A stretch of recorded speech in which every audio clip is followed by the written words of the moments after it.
Okay, if you have wants or warrants, now's the time to dive out. Someday somebody's going to actually do that. All right, we're meeting today to talk about Zoom. And we have an amazing example of using Zoom here in front of us. There are 73 people in this meeting right now, and it seems to be working fine. I don't see any indication that people are having trouble hearing or seeing. If you want to get a feel for this, again, you can go to the upper right-hand corner of your Zoom window, and there's a little view button up there. It may say speak or gallery view right now. You start off by default in speaker view, where the person who's talking appears full screen to everyone who's in the meeting. If you go to gallery view by clicking on that button, you'll see us all. Well, you'll see half of us. There's a little arrow on the side that will take you to a second page of webcam videos. Never seen that before in practice. And it is working like a charm. Neat. So today's subject, of course, is an introduction to the use of Zoom. Zoom is the best meeting and synchronous virtual classroom tool on the market today. I'll arm wrestle anybody over that. There are certainly others out there, but this one is the Cadillac. And curiously enough, it's one of the cheaper ones for just regular folk. But to us, it's free because the state chancellor's office, through what they used to call Confer Zoom, I think they call it Tech Connect now. Sounds sexier, I guess. Any faculty member at the California community colleges can get a free Zoom account, a Zoom Pro account, just like the one I'm using right now, where you can have as many meetings as you want. You can have up to 300 people in each meeting, and you have all the other capabilities of Zoom. It's a full-blown account. To get that, you just have to go to conferzoom.org. I'm putting this in the chat tool. Oh, the chat tool. To access the chat tool, mouse over where you're seeing me, and you should see the Zoom menu, control menu across the bottom of the screen. In that menu is a chat tool, which many of you are already familiar with. Obviously, I see it going nuts over here. And there's just a little cartoon balloon. If you click on that, a little window will pop up. And at the bottom of that window is a little box that says type message here. If you want to put something in the chat, you just type it and press enter, and bang, everybody will see it. You can also send you can pass notes in class, but I'll see them. the host sees all, but yeah, that's fine, of course. I will try to keep up with that. I've never had this many people in a session before, and it's just me here, so I may get a little bit behind with the chat tool, but please feel free to ask questions at any time during this meeting. I may have to ask you to just put a question in the chat tool if it's something because there are 85 of us right now. I may not be able to handle every question in real time, but I'll get to them. So probably the first best thing to do is to put your questions into the chat tool. And I will go through the chat. I'll save the chat log. I'll go through it at the end, and I'll get back to you. In this case, I may just have to send out the answer to all faculty, as we're getting pretty close to that. So please don't hesitate to do that. And if you have a burning question that needs to be answered right now, just unmute yourself. I've got most of you muted anyway. Just unmute yourself by clicking on the little microphone icon down in the lower left and just speak up. And so normally I like to say just speak up anytime, But with this many people, we may have to run right through. Saving the chat. Ah, yes. And at the end of the meeting, toward the end of the meeting, you can save the chat at any time. In the chat tool, or in the chat box, there's a little, in the lower right-hand corner, there's, and I don't think I can show this to you. Let me try that. Let me share my screen and drag the chat menu over. Can you all see that? Yes. Yes. Oh, good. Thank you.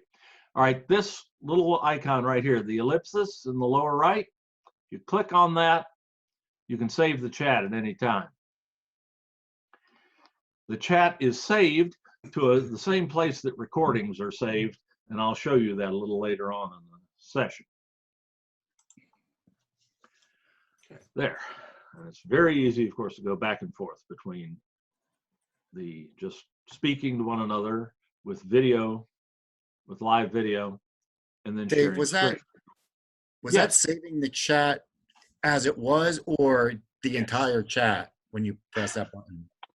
That's saving it as it is right now, so you'll want to refresh that from time to time.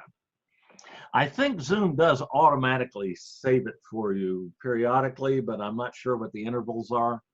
So I always, the last thing I do before I leave the meeting, I always save the chat log so that I'm sure I have it and ready to go.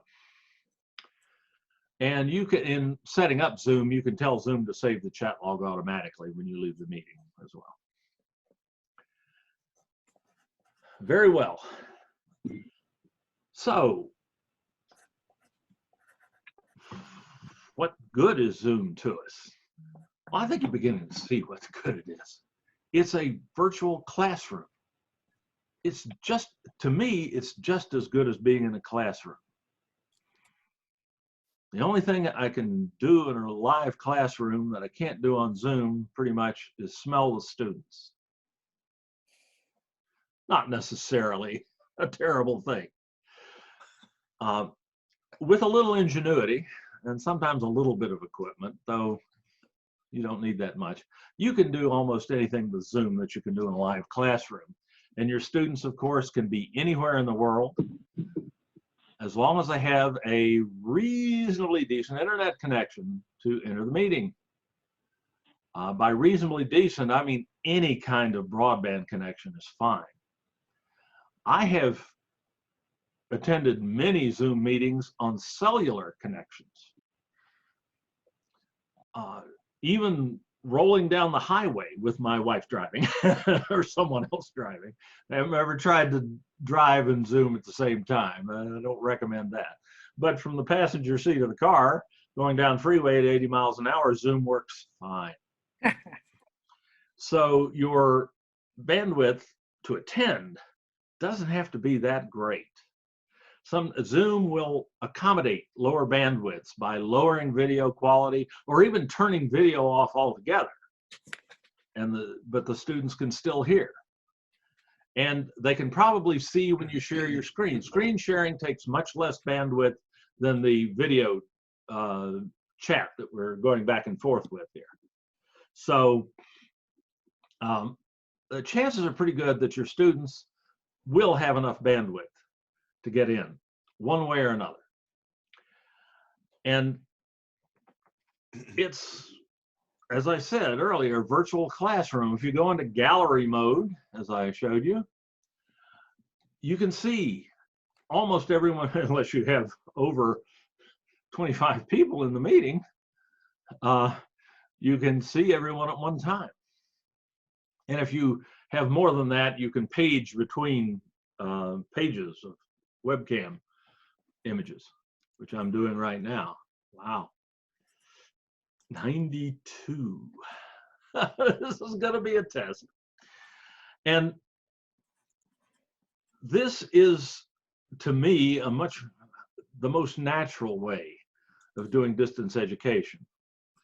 Like you all, I spent a long time in the classroom, lecturing in the classroom.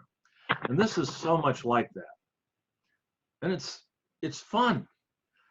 you get the real-time feedback, real-time back and forth from students, and it's what we were trained to do. It's what we've been doing for most of our careers. And yet our students don't have to be on campus. They don't even have to be in the country.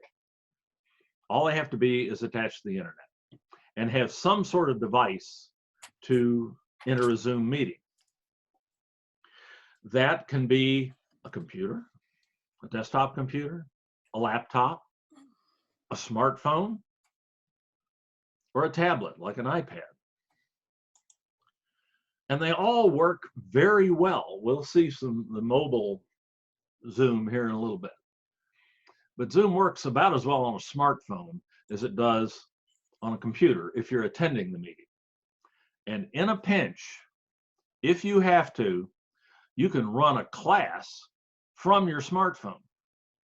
I've had to do that a couple of times because up here in northern Idaho, the internet access is not always as reliable as it might be, particularly when I first got here. There were a couple of days when I had to drive down the road till I could find a good cell signal, sit in the front seat of my car and run the class from my phone. And it worked. It was a little more of a challenge for me, but the people who were on the other end of the call at first didn't even know I was using my phone. It's that good. So Zoom's adaptability and capability is just incredible. So this is probably the most straightforward method of putting a course online right away. At least the part of the lecture part of the course, where you impart information directly to your students. Zoom doesn't give you any way to assess your students, really, or to communicate with them asynchronously. That is, you know, at times when you're not all online together. For that, we have Canvas. And Zoom and Canvas are complementary. They work so well with one another. And of course, you can find other ways to do that sort of thing, up to and include, or down to and including snail mail if necessary, in a pinch. So this, to me, is the easiest way to go online quickly if you have to. There's one huge drawback to it, particularly for students who are used to taking online courses. What is that? Anybody? Remember, unmute if you want to talk. Yeah, you have to be on the same time. You are absolutely right, Peter. Everybody has to be online at the same time. And students who are used to taking online classes are used to doing it on their own schedule. So you may have a little bit of a hard sell. But that doesn't mean it's not worth a try, because as I'm doing right now, you can record these sessions and you can post them to a module in Canvas, and the students who didn't come online in real time can view the session there. So it's really the best, in some ways, the best of both worlds. So Zoom can be an incredibly important tool in any online class, and especially when you have to put online in a hurry. You know because how many your hours? Canvas shell doesn't have to be as complex. Yes. Sorry, do you know, Dave, how many hours we will need to have a Zoom meeting for with our class? Say, for instance, if I have a 3-hour class. Good question. I'd say however much I'm sorry, I don't mean to be flip, but however much you need. That's Okay. hard to say. I don't know if there might be any attendance requirements imposed by the district or something like that. That was always above my pay grade. Now I don't even have a pay grade. I'm just a consultant. Okay. But I would think it would be however much you needed. What you felt. You're the professional. You decide how much your students need it. You may need more time than you would in face-to-face classroom. You may need less. Okay. Because they can always go back and see it again. We were Good told question. we were told yesterday that if you have a 2.5 hour per week or twice a week, whatever, you had to have that much time student involvement. So Okay. it can be Zoom or it can be other activities that you do, but they have Right. to be equivalent to the hours that you're required to provide to your students. Right, your so it could be contract. a synchronous activity in Canvas or whatever as well. Thank you. Okay, good. That's good to know. Thank you. So, how do you do this? How do you go about getting permission for the recording from our end? Because when I go to record, it just says, ask permission. Oh, you mean when you're not the host in I mean, you're not the session. host. Yeah. Right, you have to do just what you asked, or just what you did, and ask about it. And the host can give you the right to record that, to record the session. I'm a little reluctant to do that right now because we're up to 92 people. Sure. I don't know where Zoom might break. We haven't managed to do it yet. So, and I am recording this, and I will make this recording available online. Okay. You don't have to record it. Perfect. But that's a good question. That is something you can do as the host in Zoom. You can give attendees the right to record the meeting. Good. Thank you. Good questions. Now, so we've talked a little bit about how to get a Zoom account. At this point, I'm going to avail myself of Zoom's most powerful feature, which is its ability to share the host's screen, or indeed, if the host gives permission, anybody's screen who's in the meeting, with the entire meeting. So I'm going to click to do that. If you look at your Zoom meeting at the bottom of the screen, there's a share button. Please don't try to share right now. Don't click that button because I'm about to do that. And only one person normally can share at a time. But one just clicks that button and a window pops up that says, what do you want to share? And the default is to share your entire desktop.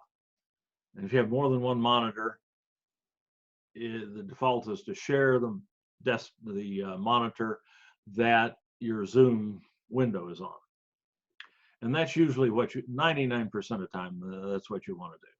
So you click the green share button, a window comes up, and then you click the share button in the bottom right-hand corner of that window that pops up.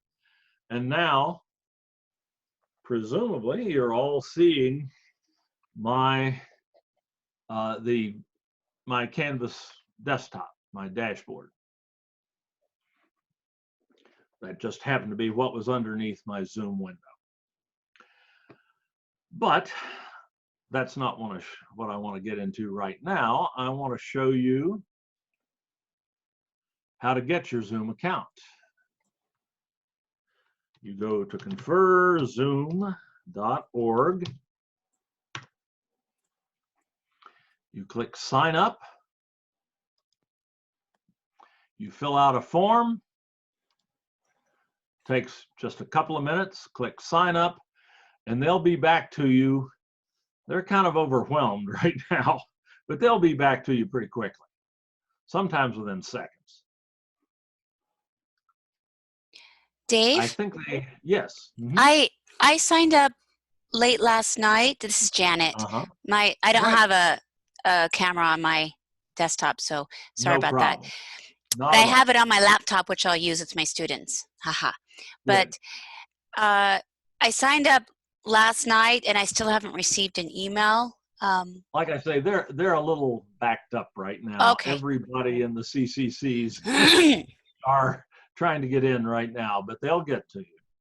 Okay, and great. If they don't, if you haven't heard from them by maybe tomorrow morning, there's a support link here on the Confer Zoom website, and there's a support number and a support email. And I'd contact them, I'd email them and let them know that you tried to sign up. And there are things that can interfere with the account creation process, and they can work through that if they're aware that there's been a problem. So maybe right after the meeting today, if you haven't heard from them, I'd email them Okay, great. Thank you. ccctechconnect.org. Good question. Thank you. Dave, I have a question. Oh. This is Victoria. Yeah. The first question is, I signed up already, and there's a when you sign up, the previous screen you show us, there's a place where you were supposed to put the phone number, and Right. I don't want to put my cell phone number, and I'm an adjunct, so I don't have an office. So do I just put the school phone number? I don't think they'll share your phone number with anyone. I really don't. Okay, so But they might have to get in touch with you, so I'd probably give them a valid phone number that would actually, if you possibly can, it'd probably be worth your while in the long run. The students can't see your account, No, so they won't have your phone number. So that's no, not a problem. that will not give the students your phone number for sure. I And I really can't see Tech Connect selling your phone number to Amazon or something, besides which Amazon probably already has it anyway.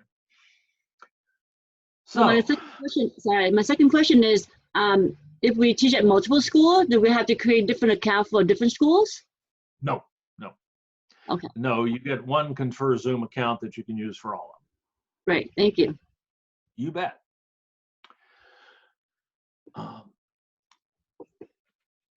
So I think the advantages to using this system are obvious. So let's concentrate on how we can do it. Dave, can I interrupt for a sec? Go right ahead. It's George. Victoria does have a phone number. We all have to have them, but hopefully nobody uses them. But more importantly, Canvas won't allow you to have a non-institution phone number. ID on the other. Confer Zoom. Right. Yeah, Confer you can have Zoom. the same Zoom account, and that's what account. I do. I put that different link into Canvas, and I don't use the Canvas one. But you remember, that's a separate item entirely. That you as far as there is an issue with email accounts, the email account that you give Confer Zoom needs to be the same as the primary email account you have in your Canvas account if you have more than one, because the integration between Canvas and Zoom depends on that. So and Canvas or Confer Zoom, in order to get the accounts, you're probably going to have to put your district sdccd.edu email address in that form. And that means you've got to use that. If you want the integration that's built into Canvas to work, you have to use the same email address as your primary in Canvas. There is a way around that. If you don't care about the Zoom integration that's built into Canvas, I'm going to show you a way around it that I think is a lot simpler. And I'll let you decide. But that's going to be something that we'll get to in a few minutes here. The next thing you need to know how to do, of course, is how to start a Zoom meeting. And there are a veritable plethora of ways to do that. I'm going to show you the way I use. And you can decide. Get another window here. You can go to, and this is something you'd have to do the very first time you use Zoom. You can go to zoom.us. Open up a web browser window. In the address line, you can type zoom.us, which is their URL. Press enter. And here's the Zoom website. The graphics change from time to time, but the basic functionality remains the same. The easiest way to start a meeting involves using your account with Zoom. Confer Zoom accounts are just Zoom accounts. They all work the same way. Indeed, I'm using a Confer Zoom account to talk to you right now. To access your account information, let me show you what it's actually going to look like. Let me sign out here. I don't think that'll cut me off, cut off the limb while I'm standing on it. Nope, we're still there. This is what you'll see the first time you go in, and there's a sign-in link. You enter the email address that you gave Confer Zoom. I have a special situation here, so I can't use my district email address, so don't read anything into the fact that I'm using a different email address. And then use the password that they sent you and sign in. That will drop you into your Zoom account in the Meetings tab over here on the left. All right, I'm going to tell you something that not everyone, I'll just tell you that not everyone does it this way, but I do it this way. I've been using Zoom almost since their first free beta came out years ago. And my experience over the years suggests that this is the most reliable way of making sure that my meeting attendees and I end up in the same Zoom space, the same Zoom room at the same time. And it's called the personal meeting room. This is yours. Nobody else can use it. If you click on that tab, you get information about that, including your meeting ID and your join URL, as it's called. Those are bits of information you will need later. But to start a meeting from your personal meeting room in Zoom, all you have to do, my button, this button over here that I'm pointing at, and by the way, if my cursor just disappeared underneath a video thumbnail of me, you can move that video thumbnail around on the screen by clicking the top of the box and dragging it around, or you can just get rid of it. There's no real virtue in seeing me, I don't think. By clicking the dash in the upper left-hand corner of the box, and that will minimize it so that it's not in your way. But there's a blue button over here that in my interface right now says join now, because I'm in a meeting. Zoom knows that. But it will say start a meeting or something to that effect if you're not currently in a meeting. So click join now, or rather click start a meeting, and Zoom will open up. It will ask you to, you'll probably get a dialog box that says open Zoom meetings, or that asks you to open Zoom meetings. It's safe to do that, of course. Zoom will then automatically download the Zoom client to your computer and start your meeting. All of you just entered a Zoom meeting, so I don't have to show you what that looks like. The first thing it asks you is how you want to handle your audio, and your options are to use computer audio or your phone. Either one works fine. Zoom's audio features are wonderful. Usually it'll be the computer audio, assuming you have a microphone and speakers on your computer at minimum. Dave? If you, yes. Mm-hmm. Hi, so I generally teach in the evenings at 6, so I was going to schedule the meetings ahead and then send the links to my students. I did a dry run last night, but I didn't have Confer Zoom on my, I did it with my phone, and my students use their phones. But it got complicated because it asked for a meeting ID and then a password. And the password on my little phone, I didn't have my reading glasses, it was hard to see. Is it will always be that difficult? Will there be a regular? No, okay. It shouldn't. Like, you didn't get asked for a password getting into this meeting, did you? No, that's a setting in Zoom that can be changed. And the default is not to have a password. So can then we create a like I've had with other meetings, we just have one link and the students can, I'll send it out all the time, or back to that same link, and at 6 o'clock log on? That's what I'm sneaking up on right now. Okay, thank you. Can I ask You a bet. quick question about the same thing? Can you hear me? Certainly. Okay. Yes. So I tried it yesterday with my students, and what it ended up doing was trying to take all the contacts from my phone instead of the group that I had created. I hadn't even created a group. I had all of the students. I gave them the code to get in, and then when I hear you. you see, and then when I asked it to join, to invite other students, it went to, all the 500 contacts on my phone. And so is there a way to just get a group and invite only through Canvas? There are so many options and alternate pathways and so on. And I'm trying to show you here one that will be as foolproof as possible. Okay, I'll mute now. So. No, you're good. My being a fool myself, I know how resourceful fools can be.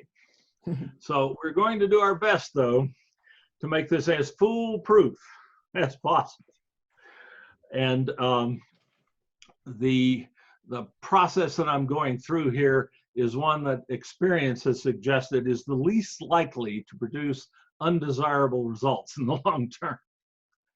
So if I start the meeting from my personal meeting room,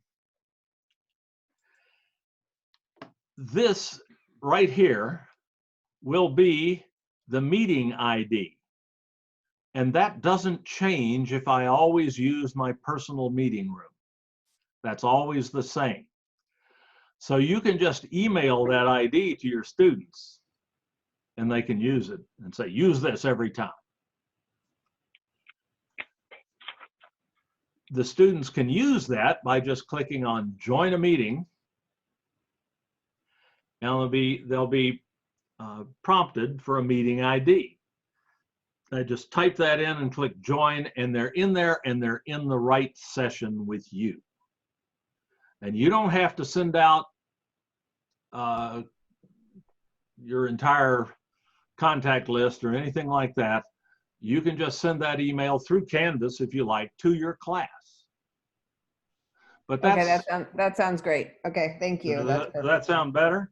Well, that's exactly where I was going here. So thank you for the question. That was very timely. Dave, can I make a comment? This is Ed. Yes. Yes. Actually, students can get into zoom.us / I can't remember what it is, / I think my and then J and then that number, use that as an URL and go directly to the meeting room. That's exactly where I'm headed. You got that right. Sorry. No, not at all. Your fire. That's one way to allow the students to enter, is just to give them the meeting ID. And that's particularly useful when the students are using a Zoom on a mobile device, like a smartphone or a tablet. The app, there's a free Zoom app that they have to download and install to their tablet. It's in the app stores, both Google and Apple. And when they activate that app, they get an option to join a meeting, and they tap join a meeting and they enter this meeting ID and they go right in. That's a common way for students to enter if they're using a mobile device. The other way that Ed was alluding to, that you can make sure that you can provide your students with the information that they need to access your Zoom meeting and make sure that they end up in the right meeting room with you, is this URL right here. Actually, that's one version of your access URL. If you go to your profile in Zoom, there's another one. This is what you were referring to, right, Ed? This is the default access URL for my personal meeting room, and it includes that number, as Ed said. And you can just copy that URL to your clipboard with a Control-C. Then you can notify your students in any number of ways. You can send them an email. You can put a Canvas page in your modules with that link in it. Or you can even, and this is where we'll need a Zoom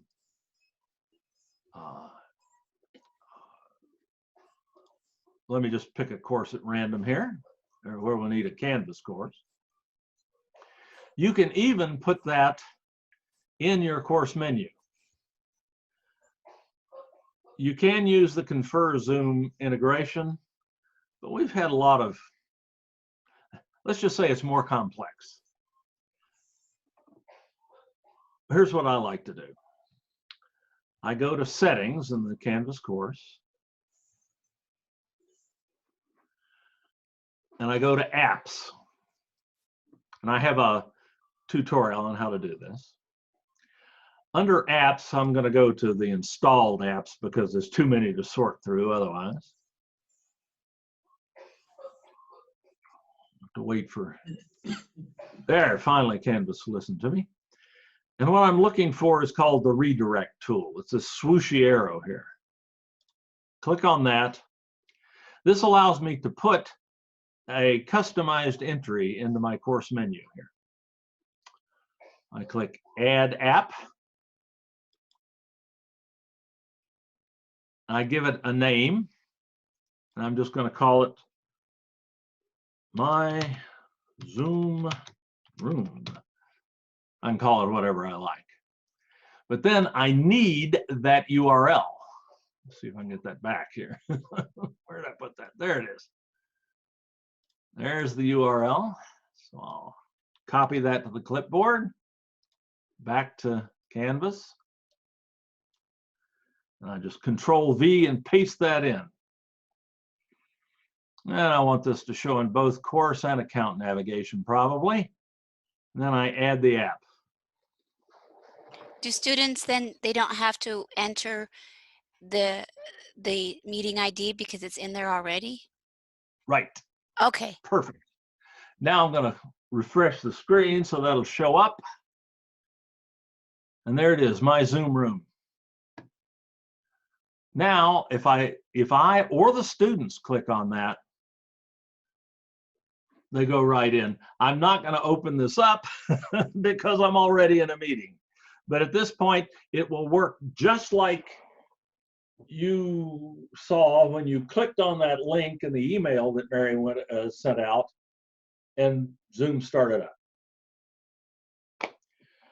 And that's a sure thing. It's simple, it's direct, it's, I won't say foolproof, but it's pretty fool resistant. And the chances of Zoom not working for you and your students that way are pretty remote. So that's my preferred way of doing this in Canvas. So I hope I answered those questions.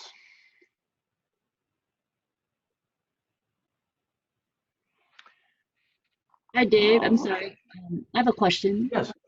This is Victoria again. I have to leave soon, and you said this will be recorded. Where can I access it later? Yes, that's something I'll need to show you at some point. And we're kind of in a seam here, so let me show you that. Thank you. You'll go to sdccd olvid.org, O-R-G. That is our on-demand video site.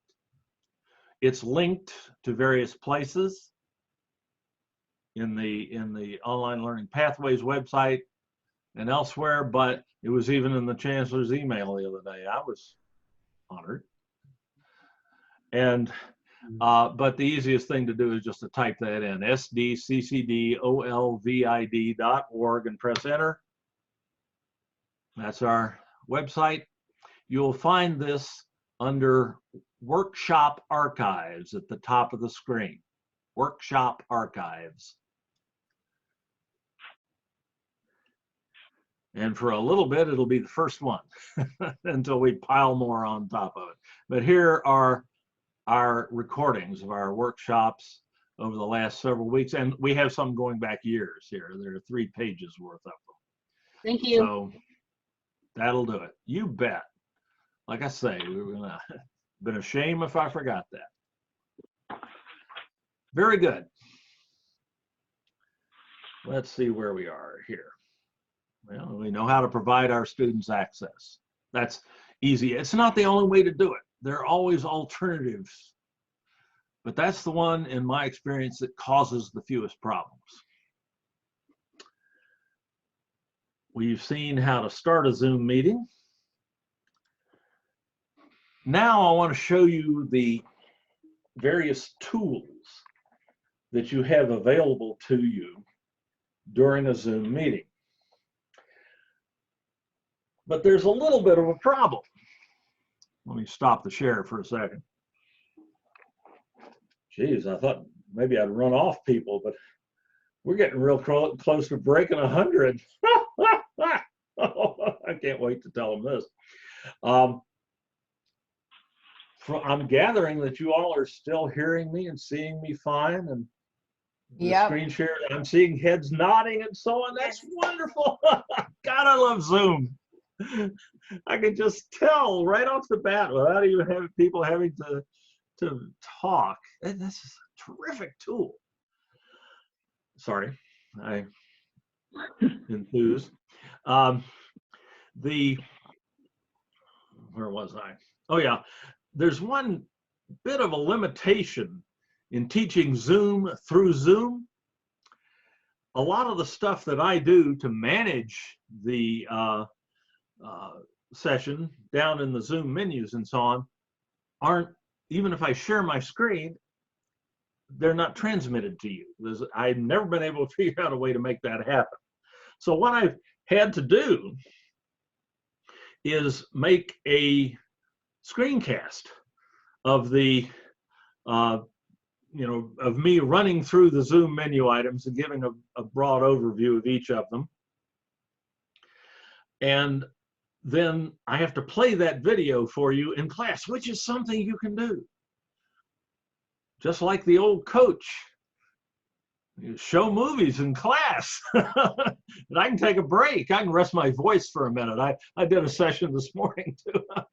I'm up to about 3 hours in a row of talking. So I can let mini-me do it.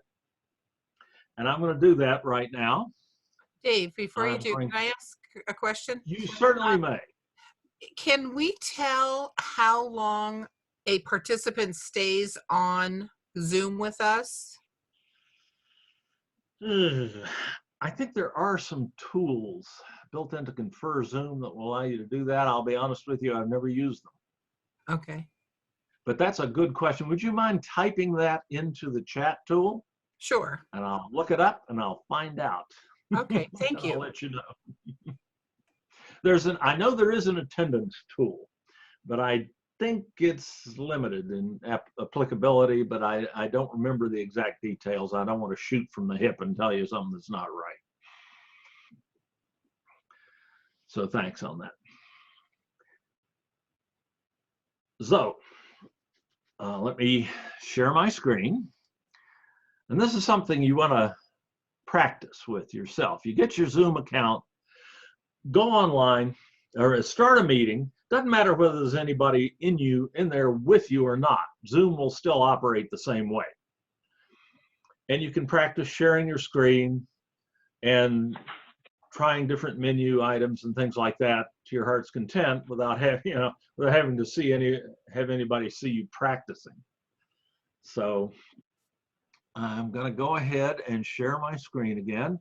And this is one of those things I can't really show you live, but it will be in the video that's coming up in a minute. But in the share window, there are a couple of little options at the bottom. If you're planning on playing video or showing movies in class, there's an option that says share computer sound. Obviously, you want to do that so that people can hear what the video is, the soundtrack on the video. And the other option is optimize for full screen video clip, which tells Zoom basically get ready. There's a burst of bandwidth coming through. I think this will work with 100 people. I'm about to find out. If you can't, if the video experience is unacceptable, will you let me know in the chat tool as quickly as possible? All right, I'm sharing my screen. I haven't started yet. I got to find that video. And everything I do is stored in YouTube. YouTube is a wonderful thing. We have a class on how to use YouTube with Canvas and Zoom. But let me find this sucker.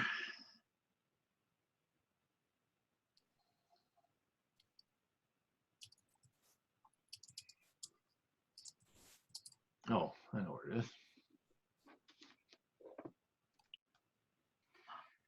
It's in here. You can use this site and search for tutorials on Zoom. And I believe this is one of them. Just by, there we go.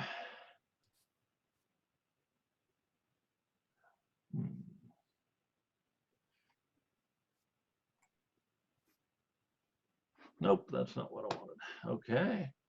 Excuse me, I got things, I closed something here that I had open earlier.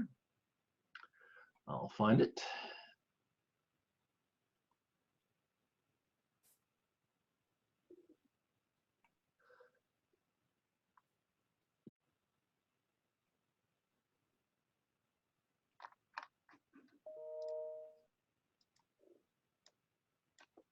Is that your brother on those classes? Younger me, huh? Ah, here it is. Found it.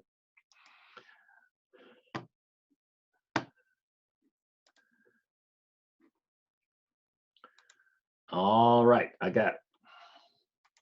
If it had stopped playing. All right, this will show you the Zoom menu and tools.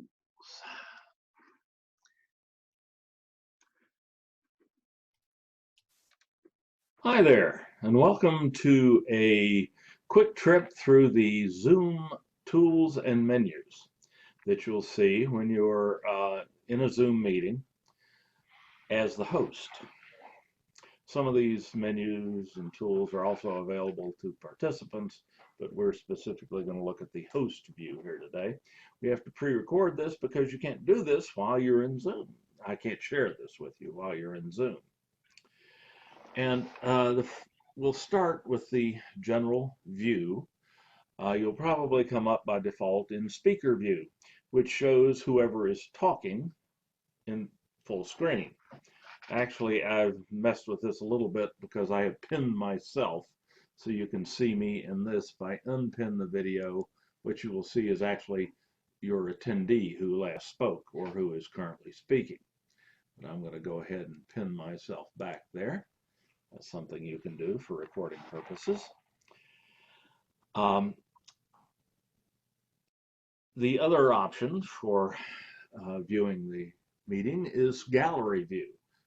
The button will be in the upper right-hand corner here, and it's a toggle back and forth. If I click that, I go to gallery view, which is something like the old Hollywood Squares view, where you see everyone who has a webcam running.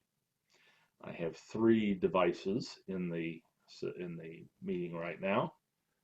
This is my hosting computer. This is my smartphone, and this is a laptop in another room. So you get a much better feel for who else is in the system, and you can watch them and take visual cues from them and so on. But either one will work. The Zoom menu will normally be at the bottom of the screen. It might show up on one side or the other if settings have been changed, but 99% of the time it'll be at the bottom.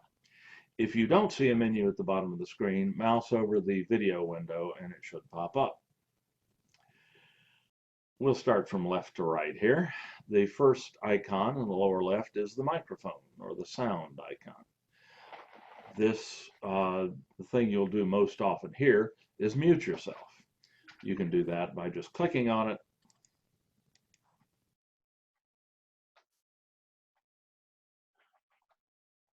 and then clicking again. When you're muted, there'll be a red slash through it. You can mute or not as you wish in a meeting. it's probably a good idea to stay muted at least most of the time if you're not presenting in the meeting. Though if there's not a lot of sound in your vicinity, it's not really that critical. Next to the, and the sound icon will also show you that you're transmitting. The microphone icon will. If you see the little green bar rising up in the microphone, you know you're transmitting. There's also a menu associated with this icon. Right next to it, there's a little up caret. If we click that, we can select, if we have more than one microphone, we can select the microphone we want to use. And if you have more than one output device, more than one set of speakers attached to your computer, you can select the ones you wish. You can also test your speakers and microphone, which is a very good thing to do before the meeting starts. Yes, I hear a ringtone. Yes, I hear a ringtone. Yep, yeah, I did hear that reply, and you're finished. So it'll tell you if your sound devices are working. You can switch to phone audio. There are two options for audio in Zoom. One is computer audio, voice over IP through Zoom itself. The other is to use your phone, either your smartphone or a desk phone, to both speak and hear the audio. The vast majority of the time you'll want to use the computer audio, unless you don't have speakers attached to your computer. You can also change audio settings at any time. The next icon, a little stylized camera, is your video control icon. This allows you to control whether other people can see you if you have a webcam. You can turn off your video by clicking on the webcam, and you'll go to the little red slash will appear, and you'll no longer appear to your attendees. And just clicking it again will bring you back. Speaking as someone who does a lot of Zoom meetings, it's always nice when you leave your video on, because as a presenter, I can see what you're thinking sometimes, and see if I'm losing you, things like that. It's much better if you leave it on in general terms. There's also a video settings menu next to the little camera. You can, if you have more than one camera attached to your computer, you can select which one you want to use. Indeed, I've used up to 4 cameras attached to a single computer in a Zoom meeting before, where each one was looking at something different. And you have that option. You can only use one camera at a time, but you can quickly switch between them using this menu here. You also have a video settings menu, which you can use in a variety of ways. I'm not going to go into great detail there, but you can set your screen aspect ratio. You can set your whether to use high definition if your webcam is capable of it. You can mirror so that things are not turned left to right and so on. Most of the rest of these you just leave on as is. You can also, in the video menu, go to the virtual background, which I have behind me right now. What I have behind me is actually a green wall, actually. But I can put any of these virtual backgrounds behind myself. And you can upload your own pictures, which is what I have. Here is a picture out my back window. You can do this. It works a little better with a green screen, but you don't have to have a green screen. If you have a reasonably consistent background behind you with not a lot of, not real cluttered, it may work anyway. It's always worth a try if you want to try that. So that's how you set a virtual background, or you can go directly to that in that setting in this menu here as well by just hitting choose a virtual background, pick the photo that you want to use, and see what happens. Here's your invite button. This allows you, if you have a running meeting, to invite people to it. You can copy the, you can do this in a number of ways. Usually you'll just send people your Zoom URL before the meeting, and they do in an email, and they click on it and they come right in. But here's your default you can go directly to your Yahoo Mail if you have that up. And it will give you a message that you can send to whomever you wish that has all the information necessary to access the meeting. So that's a useful thing sometimes. Let's see. That's probably the easiest. Another thing you can do is copy your Zoom URL to your clipboard and just paste that into an email and send it right away. But you've usually taken care of this before you start the meeting. You, as the host, can manage your participants in certain ways. First off, you can see who's in there, who's in here with you very quickly, how many people there are, and get some information about who they are, depending on how they've logged in. You can mute or unmute them at will, he said.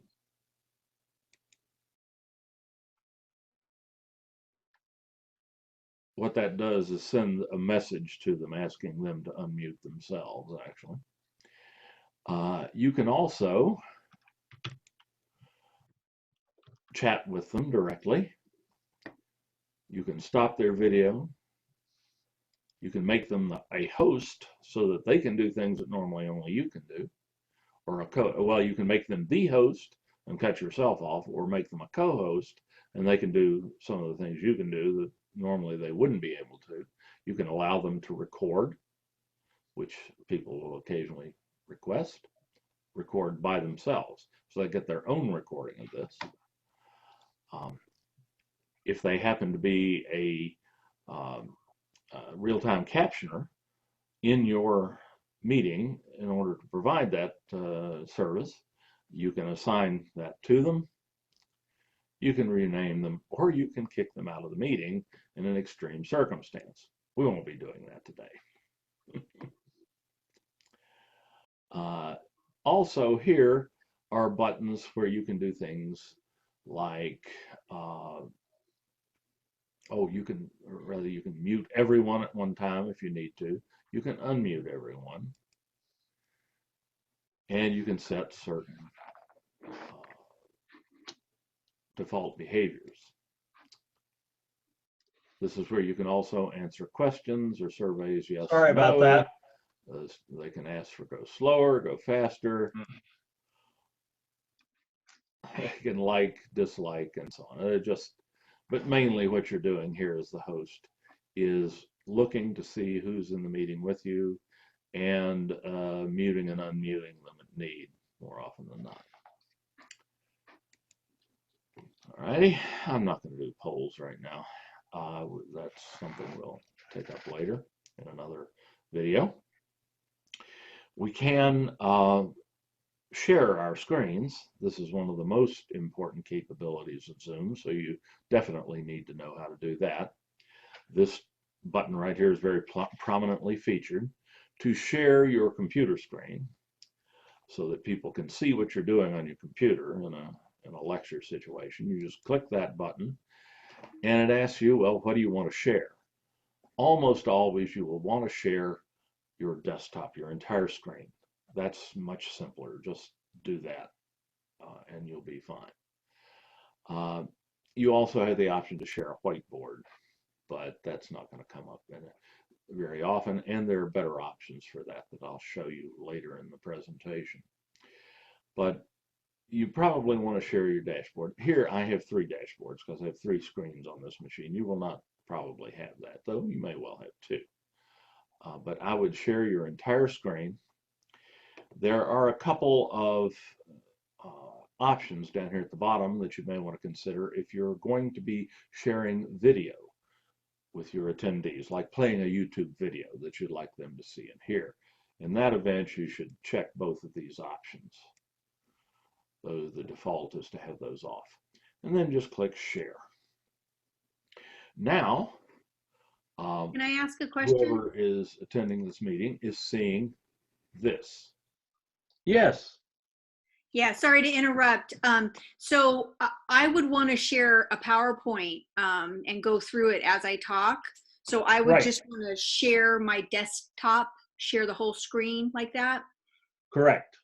And have the PowerPoint up before I start the Zoom. Is that correct? Well, either way, or you can just bring it up. You can bring it up after you share. Okay. Okay, thank you. But that's anything that appears on your screen will be set out. So you can share anything that you're doing. And typically you just open up PowerPoint, open up your presentation, and then just walk through it while you're talking about it, just as you would in class. Okay, thank you, Dave. There's actually a good Zoom how-to on using PowerPoint and Zoom. And I'll put a link to that in the chat here in a minute. Great, thank you. I have it. You bet. Good question. Whatever's on my desktop. Let's see, what else do I have here? I can move, this is my control bar that I have when I'm sharing, and I can move that to the top and bottom of the screen to get it out of the way if I need to. So let's say here, I might well be sharing my Canvas dashboard. Everybody in the meeting is now seeing my Canvas dashboard. And whatever I do here in real time shows up on their screens. And the sharing performance in Zoom is amazing. Even at relatively low bandwidth, your people who are in the meeting with you will be able to see your screen and what you're doing on it pretty much in real time. And you can play videos, like play a YouTube video. They will be able to see it and hear it. There may be some minor issues with lip sync if someone is talking in a close-up, but other than that, it's going to be nearly perfect. In this little control bar here, you can do a number of things. You can stop your video because there will be somewhere a little thumbnail with your video in it. You still have access to manage participants, just as you did when you were showing your webcam. Polls. You can do a new share and replace this one. You can pause the share. If you want to do something for a moment that you don't want your attendees to see, you can pause the share. Yes, did I hear someone? It's Jay. I have guest speakers come and they have PowerPoints. And so I'm thinking of giving them the invitation to Zoom. How do they share their PowerPoint with the class? You can set Zoom up so that attendees can share it. By default, it's set up to allow attendees to share their screens also. Okay. Though normally it's just one at a time, you can certainly just stop the screen, your screen share, and let them share their screens, and they can give their presentation. You can also use that for student presentations. Okay, yeah, because the students will do that too. Yeah. Okay, thank you. You bet. You can annotate. Let's see. Draw circles around things, draw arrows. You can erase stuff. You can spotlight things. Use this little pointer that people have a hard time missing. You can draw, which is the default. Get the spotlight off here. And you can type text on the screen for them to see if you want to label something. So there's quite a lot you can do with annotation here. I'll go ahead and clear that. Remote control. You can give someone control of your screen while you are sharing your screen. They can request it from their menus, which they have while you are sharing, and then you can give it to them and they can show you something on your machine. And here are most of the other options that are not available in this menu bar, including your recording options and so on that you can change. We'll look at in a moment. And if things get out of hand on annotations, you can disable participant annotations anytime you need to. You can hide those floating meeting controls. Or you can even end the meeting from here, which we definitely won't do right now. And when you're done with your share, just go ahead and click this red button right here. That'll always be right below your share control panel. And you'll be back with your participants seeing your webcam rather than your screen share. That's probably the most important thing that you need to know how to do in Zoom. This is a sharing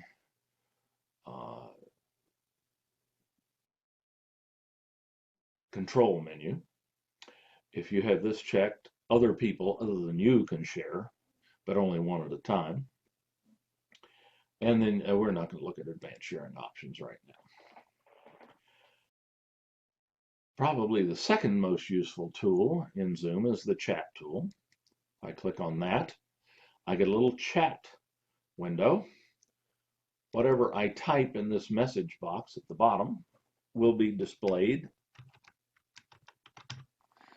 once I press enter on the keyboard. You can display it to everyone or to other individuals in the meeting. If I just press enter,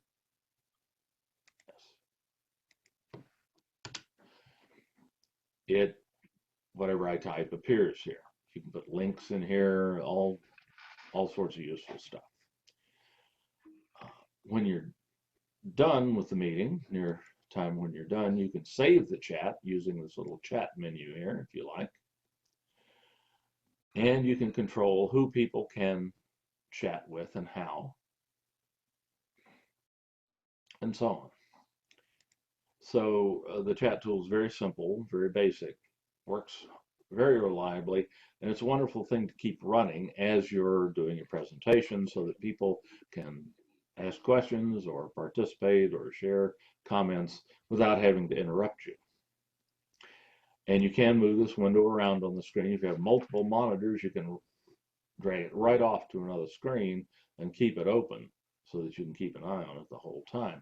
If you do not have the chat window open and somebody sends you a chat message, a little window will pop up at the bottom of the screen here with the first bit of the chat message in it, alerting you to the fact that there is something in the chat you might want to look at. Recording. You can record your Zoom sessions in really very reasonable quality, both your webcam video and anybody else who speaks. Their video will, if they pop up on the screen, they'll be recorded. Their video will be recorded, and their audio will be, all audio is recorded, both yours and participant audio. Whenever you share your screen, the screen shares will be recorded as well in quite reasonable quality. This makes Zoom a screencasting tool as well as being a meeting tool. Usually, you'll have the option to either record to your local computer or to the cloud. If you have Confer Zoom accounts, you have some cloud space that you can use for recordings as well. There are advantages to doing it both ways, and I have another video that we'll look at here in a minute that will show you how to do the recording. I'm not going to do that right now, but that's where you record. So if I wanted to record this session to the computer, I just click here. This meeting is being recorded. Everyone is told that you're recording them so that there's nobody is surprised later. And the recording continues. You can pause or stop this recording at any time. And if you stop the recording, you can start another recording later, and Zoom will save both of the recordings when you exit from the meeting. Indeed, if you have recorded at any time during the meeting, when you end the meeting, the recording will automatically either be saved to the cloud or saved to a Zoom folder in your documents directory on your local computer. I'm just going to go ahead and stop that now. The recording has stopped. And that pretty much covers what I wanted to on the Zoom menu here. You do have the option for closed captions. You can assign someone, and you can also, if someone is assigned to that, there will be a closed captioning window that will pop up that people can see if they so choose. You also have the option to use so-called breakout rooms, where kind of like groups in an LMS, you can assign participants automatically or manually to breakout rooms, and you can set the number of participants and the number of rooms. So it's quite handy if you want to have people be able to leave the main session, work on something of their own, and then report back to the entire session later. And that'll do it for now. May I ask a question? Absolutely. So much for showing movies in class. Well, we're going to do it again in a minute, but yes. Tell me, could you repeat or say more about how we use or could use breakout sessions? Your breakout rooms are in the Zoom menu at the bottom of the screen. Yes. And again, I can't really show you this because how would we use Zoom it? Interface. You can click on the Zoom breakout rooms icon in the menu at the bottom of the screen, and a box pops up that says create breakout rooms, which I don't believe you will be able to see. Let me try it. What the heck? I'm just wondering, what would I have my students do? Is that when they can talk to each other? Well, anything that you might have them do, say if you had them in a live classroom, you had them break up into small groups and work on a project or discuss something or come up with an idea that you can elaborate on later. So they could go do that for 15 minutes. And, correct. And they can't see each other's or hear each other's breakout rooms. And then everybody could reconvene. Right. Exactly. Oh, I love it. When there do have breakout rooms, similar to when you're in brick and mortar, you can walk around the room and participate and listen. Is there a way to kind of join the breakout rooms as a facilitator? Yes, you have access to all of them. Oh, wonderful. And is that self-explanatory in the thing? It's reasonably so. There is a Zoom breakout rooms tutorial that I'll get for you. Okay. You might put that, if you wouldn't mind, put that in the chat log. So I won't forget. Okay. But basically, to start it up, you click on that icon and it asks you how many breakout rooms you want. You tell it, and then it can automatically assort your students into breakout rooms, or you can do it manually by selecting. I wouldn't want to try that here because we've still got 86 people in the meeting. But yes, you can do that, and you can access the breakout rooms as the host. Okay, great. That I can see myself using that a lot. I hear you. And that's one of the newer features of Zoom, indeed. Okay, thank you. One of the ones they were requested. Dave, where do I go to upload the file, the recorded? Question about closed captioning? Yes, you can get live closed captioning if you request it far enough in advance from Confer Zoom. they contract with real-time captioners, in many cases moonlighting court reporters who use the transcription machines, the 12-key machines. And it's a very high, very difficult skill to pick up. So these people are not cheap. Their time is not cheap. But Confer Zoom through the grant will provide that to you if you give them enough notice. There's a place where you can request it on the Confer Zoom website. I have to wonder right now, to tell you the truth, with this sudden massive increase in use, how practical that is going to be. So in some cases, we may just have to rely on the captioned recordings. Certainly your recordings will be captioned. They must be captioned. And folks who need the captions can access it there and then contact you directly for more individual interactions. That's not an ideal circumstance, I understand. But it is, it may be the situation we're in for some time. Dave? Yes. Would it be possible to download or upload, whichever, to YouTube, have YouTube automatically caption and then edit? Precisely. Okay, and then bring it back to Zoom. Guess what the next video is about.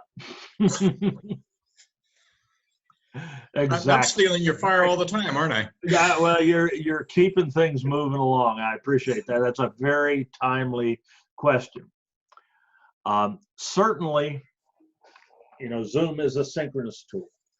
We want to be able to interact with people in real time, but there are, for some people, that's just not going to work. There are people who couldn't be here today. Apparently, not many of them, given the numbers we've got here, but some people are undoubtedly out there waiting for this to be able to view this later. How do we handle that? Well, I've already mentioned a little bit. You saw the record button and so on. You see how that works.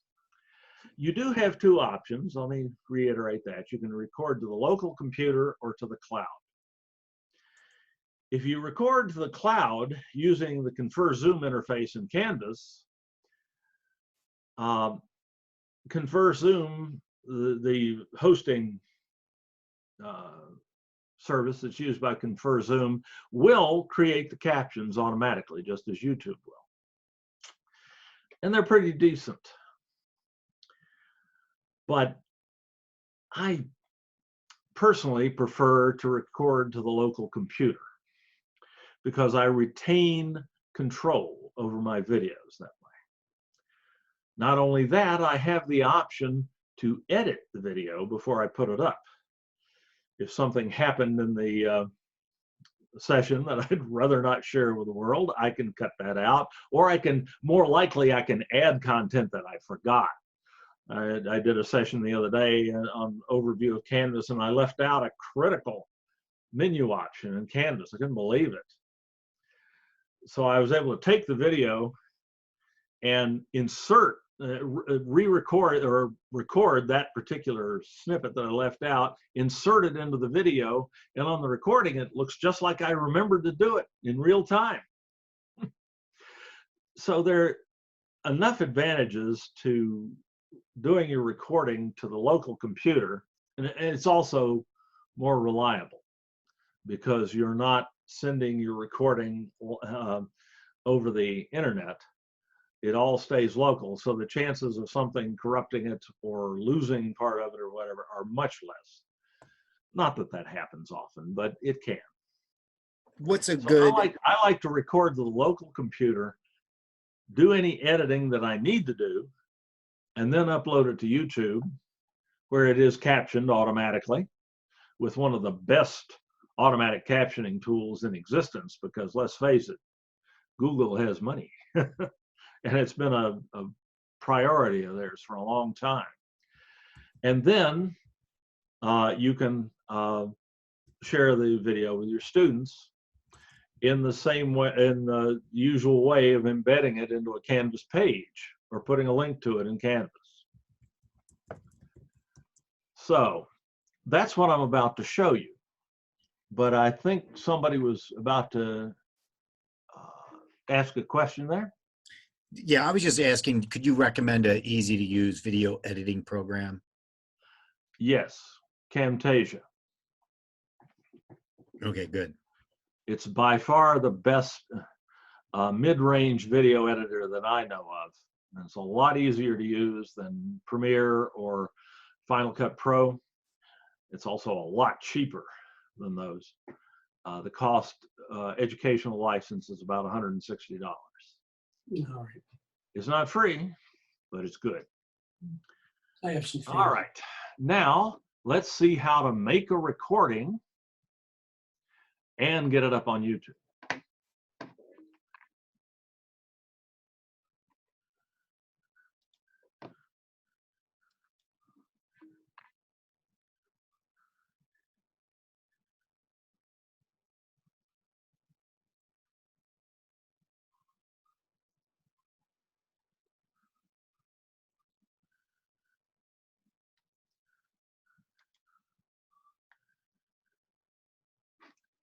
Sorry, more movies in class.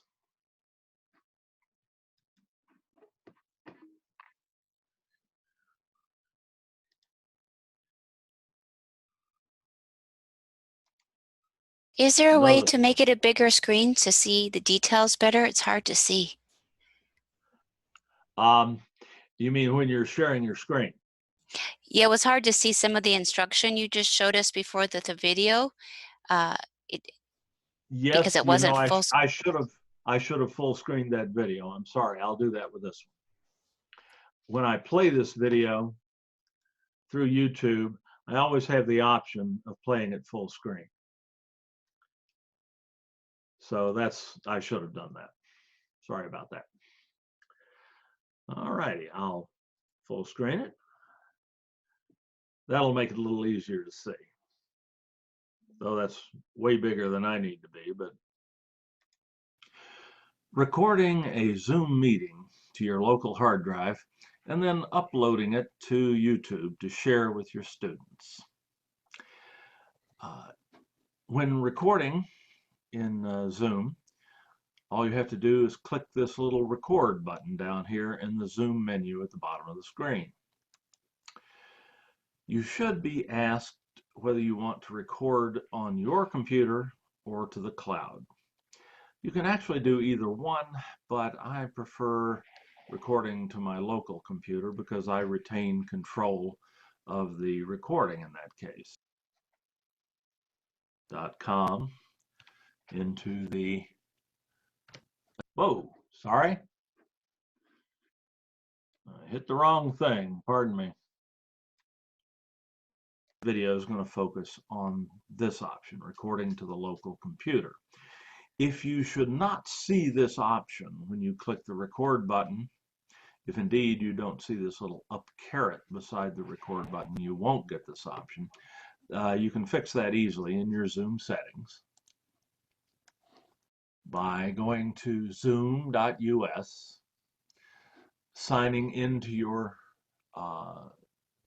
Zoom account, and going to Settings in the Zoom menu and the Recording tab. Be sure that local recording is set to on. It probably will not be. You'll probably see this. These are unedited YouTube captions, automatic captions. So you just click that to turn it on, say, yes, I want to turn that on, and then you're ready to go. Then you just start your Zoom meeting in the usual way. And in this case, you don't even have to have anyone else in there with you. You can simply start a Zoom meeting with just you in it and record that and keep the recording and share it with your students through YouTube or other means. Very simply. This will work, of course, quite well also if you actually have people in the meeting with you. It's really immaterial as far as the recording is concerned. Though if you do have other people in the meeting with you, whatever they say or share will be recorded as well and will be visible to anyone playing back the recording later. So to start your recording, all you have to do is click the record button and select record on this computer. This meeting is being recorded.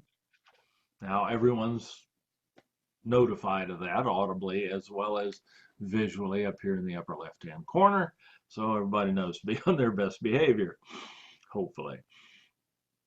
Okay, so whatever appears in your Zoom meeting will now be recorded, both video and audio.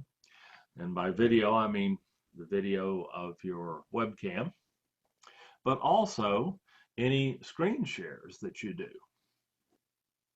If I go to the share button and decide to share my entire desktop and screen, if I'm going to be playing video, I probably want to share my computer sound and optimize for a full video screen clip, and then click share. Now, whatever is on my desktop is being shared, and we can share anything we wish with our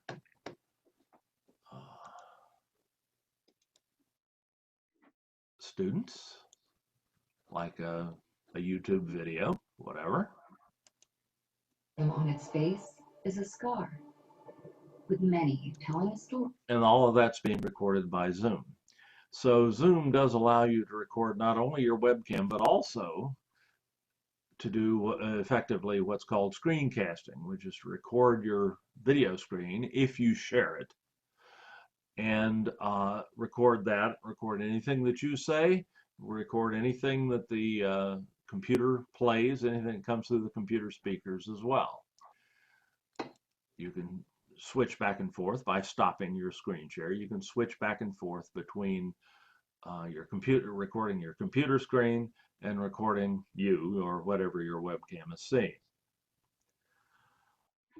Once you're done with this and your recording is complete, you can stop the recording, or you can pause it if you just want a minute off, or maybe to gather your thoughts or whatever, or to deal with something that you don't want recorded in a live meeting. But once you click stop, the recording has stopped. You're told that the recording file will be converted to MPEG-4, which is what you want, a standard streaming format, when the meeting ends. So in order to actually get this recording, we have to end the meeting down here in the lower right-hand corner of the Zoom menu. And yes, I really want to end the meeting. And since I'm recording this particular video by means other than Zoom, you're now still hearing me and seeing what's on my screen. And if we look here behind the windows that were already up, this recording is being rendered to MP or converted to MP4 and saved on your local hard drive. It's saved in your on the PC in your Documents folder, in a folder called Zoom, and it is named, or the name is includes the date and time that it was made, so you can tell which recording is which. This is the last one, obviously, that I've done. Got a few more. We'll open that folder, and the video file is this one right here, zoom_0.mp4, or if you haven't got Windows set to display file extensions, it'll just say zoom_0. That's both the audio and the video of your Zoom meeting. If you've stopped and started the recording more than once in your Zoom meeting, you'll have multiple Zoom video files here, MP4 files, and they'll be numbered Zoom 0, Zoom 1, Zoom 2, and so on in order. So you can easily make multiple recordings in the same Zoom session if you like, but usually it's just the one. So Dave, at the end of that, how do you share that with your students?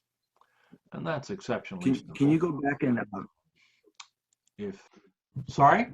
Oh, that's okay. Can you go back and add those, like if you got them separated, can you put those videos and add them back together? Yes. Okay.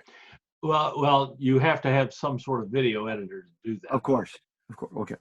And Camtasia, again, would be a super easy way of doing that. Perfect. Thank you. You bet. You have a YouTube account. And indeed, if you have let me get a new Chrome window here to share with you. If you have a Google account at all, you do have a YouTube account. You might not have a YouTube channel, but it's very easy to create that, and Google will prompt you, or YouTube will prompt you to create your channel the first time you try to upload a video. I'm just going to go to YouTube here since I'm already logged into my Google account. I can just go to this little Google Apps button right here and click on YouTube, or I can just type youtube.com into the address line on the browser.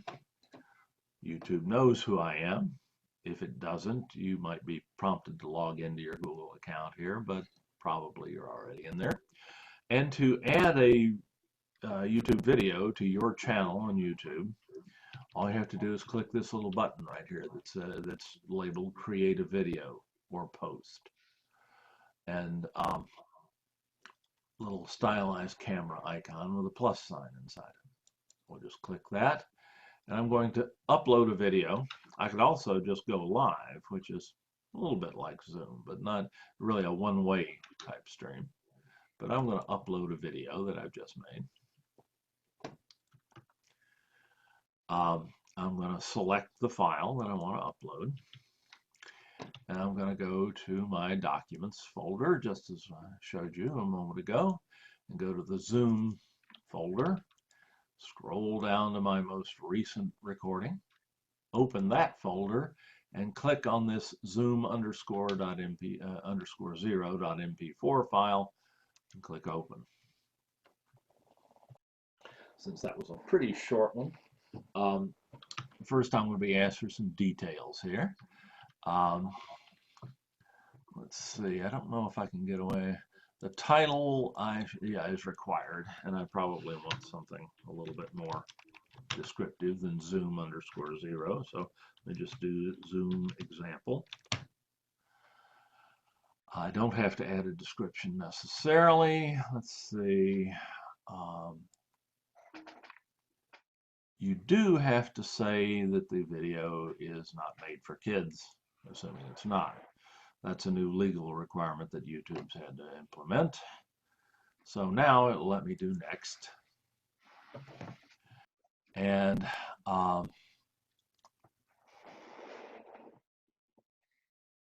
let's see, this changes all the time. Fine, look, I just got some information here. I'm going to now just do next again.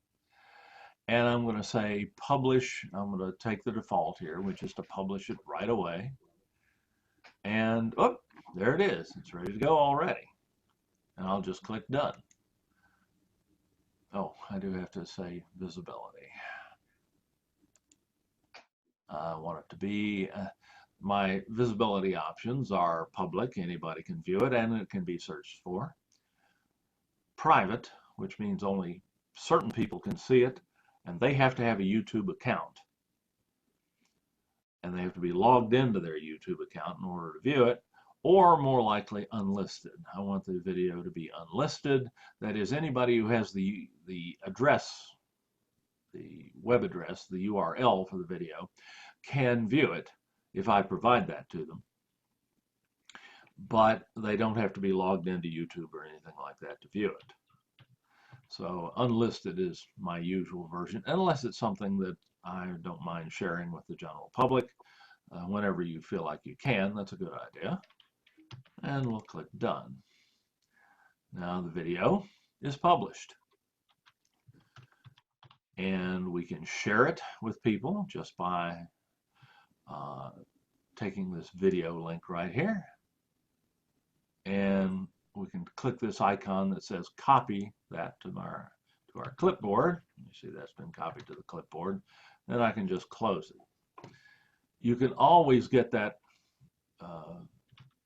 share link by just clicking on the video, going to the video on YouTube.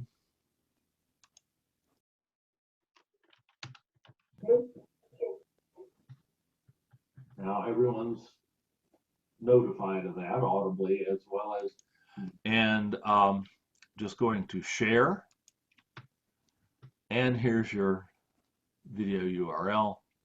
Just click copy, that goes to your clipboard, and you can now paste that into Canvas or anywhere else you need to. So that's all there is to recording a Zoom session with or without other attendees, and uploading that session to YouTube, the recording of that session to YouTube, and then sharing it with people via Canvas or other means.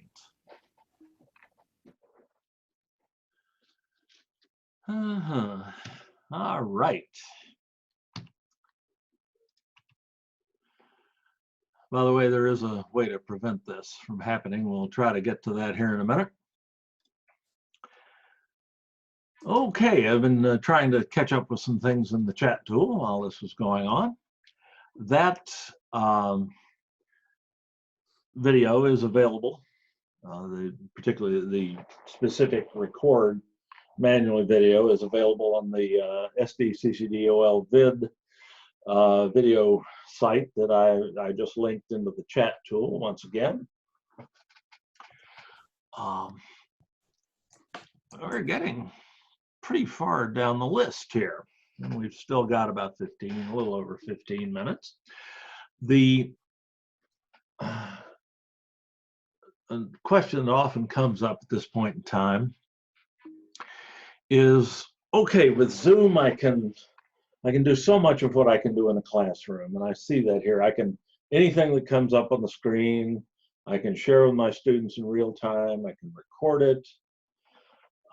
I can talk to my students back into two-way conversations very easily and so on.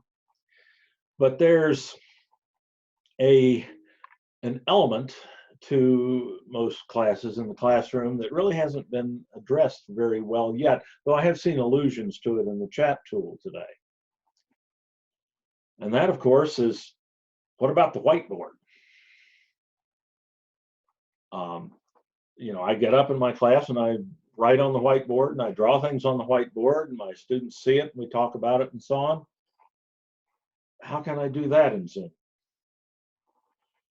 There are a couple of ways you can accomplish that. Let me stop my share here for a second. And when you share your screen, and I showed it to you briefly in that first video on Zoom menus and tools. When you share your screen, there is an option to share a so-called whiteboard with your students. And it is a shared whiteboard that you can annotate and they can annotate and so on. It's kind of a cool tool, but there's a drawback to it. I'm going to share the whiteboard with you right now. And you'll just see a white rectangle pop up. And this is a lot like the annotation tools I mentioned in the earlier video. You can type text on the screen. You can erase. You can draw. Just want a line there. That's not what I wanted. I want the squiggly tool. There we go. I can draw freehand. I'm using a mouse here. If you have something like a graphics tablet, a Wacom tablet, you can do better. But drawing with a mouse, or particularly if you're trying to draw, like I'm a chemist, we're trying to draw a chemical notation here, or maybe math symbols. I can do it with the mouse, but it doesn't look great, especially when I have to print. Again, a graphics tablet will help, but even it's not that easy to use, because unless you pay a lot of money for a graphics tablet, in order to use the tablet, you have to be looking at the screen while your hand is over here writing on the tablet, and you're not looking at the tip of your pen or your pencil, your stylus. Dave, what about an iPad with the iPencil that comes with it? Is that is an ideal possibility, indeed, because there you basically have the advantage of having what you're drawing or writing right underneath the tip of the stylus, and you're looking at it, you can see it, and that would be a very good option. But not everybody's going to have that equipment either. And an iPad is not a cheap piece of technology. Neither is a Wacom tablet in some cases, for that matter. There is a cheaper and easier alternative. It's not, unfortunately, without cost, but it's one I'm going to show you as an option anyway. It's the one I use. Boy, I suck with a mouse, though. And of course, other people can annotate this as well, which is nice. So I'm not saying there aren't things you could use this for, but they're probably not. It's probably not ideal. There's a better way. It does involve a piece of equipment called a USB connected document camera. Let me share the screen again. Let's see if I can share my desktop this time instead of the whiteboard. And let me bring up, let's see, I may already have it here. Nope. We'll just add a new tab there. There's a company that makes these, one of the original makers of them. There are many other options now, but this is just one I can give you as an example. Company's called IPEVO. I have no idea what that stands for. And their products, primary products, are USB document cameras. These are different from the document cameras that you might find in a smart classroom, or most of those anyway, because these are designed to feed video into a computer rather than into directly into a projector or a video recorder or something like that. This is their entry-level camera here. It's not free, and it's hard to find it for a lower price. They pretty much control the price, so that's about what you'd pay for it on Amazon, for instance. And there are cheaper models. If you just go to Amazon and type USB document camera, you'll see some others, but these I know work well, so I'm inclined to recommend them, though certainly I would encourage you to investigate other options. But these particular document cameras, the IPEVOs, come with an application that allows you to display on your computer screen whatever the document camera is seeing. I think I still have it up here. It's right here in my taskbar. And this, I have a little document camera off to the side here on my desk. And there, in high-tech fashion, I have a legal pad and a Sharpie. It's a lot easier to write on paper than it is on any other surface, to write on an iPad or write on a graphics tablet or use a mouse to write on a whiteboard app. We're used to writing on paper. and the quality of the cameras is such that the result is very visible for the students, and it's very natural for us. So the learning curve here is near zero. There is, when you first turn the document camera on, you see this usually. And in order to get things turned around so that people can, things are right side up and inverted, mirrored, so that people can actually read what you write, you can just use this little tool that comes with the software to bring that around. And you're ready to go. Which one of the cameras do you have there? Actually, I have an older model that is even less capable than the $100 one there. You used to be able to get that for about $60 or $70, but they don't offer it anymore. Can I buy You yours? might find one on eBay. Mm-hmm. So can I buy yours? Your results can be better than this, but this camera is perfectly adequate, as you can see. If you want to do whiteboard stuff, you just get yourself a clean sheet of paper and you start. And you can, this is the ideal way to handle math lectures, math symbols, and so on.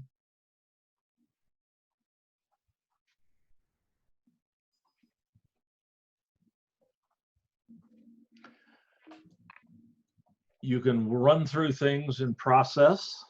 You don't have to put stuff on a PowerPoint slide beforehand and just and animate the slide so that the stuff appears one line at a time and things like that.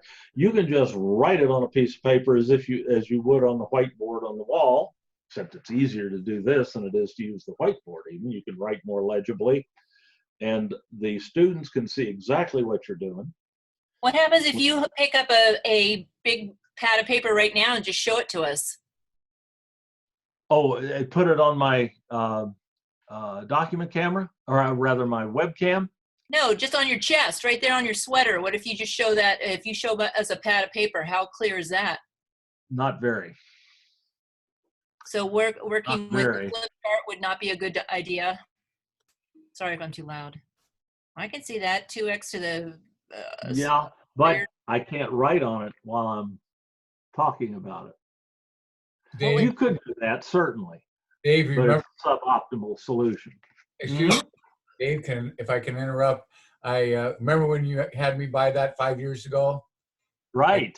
Yeah, and anyway, it's fabulous. But to answer her question, we have smartphones now that have the facial camera, and it's real cheap to get a holder for that camera that holds it over the paper, and it works just fine. And that's great for recording. No, you hook it up and connect it to your session, no problem. Good idea. No, I'm serious. You can, the quality tends to suffer some, but yes, you can do this with a smartphone as well. I did it last night. It worked fine. Some of the students don't have this stuff, and if you look above, I had them draw graphs at the same time on the whiteboard, and unfortunately there's only 5 colors, but it worked. Thanks. So there are ways to fill in that missing gap in your normal classroom activity, the whiteboard. And it is not difficult to do, and the results are quite satisfactory in most cases, yes. Quick question, to connect the smartphone to your computer, is that done remote? I mean, do you need to buy something special to connect that so you can use the smartphone? The gentleman who was just talking a minute ago. I'll let him answer what he did there. Yes, believe it or not, it's possible to join your as yourself on your smartphone at the same time you're running it on a monitor. And on your computer, okay, I see. Just add yourself as another participant. Right. And, so you. Oh. Yeah, isn't that cool? Yeah, and it really is very powerful. So you don't have to run the meeting from your smartphone, but you can use your smartphone as another participant in it. And you can make your smartphone the host, of course, as well. But it works. Get a holder? Yeah, everybody's on their own on the holder. I used an old lamp, you know, one of those old lamps that have the things with the tighteners.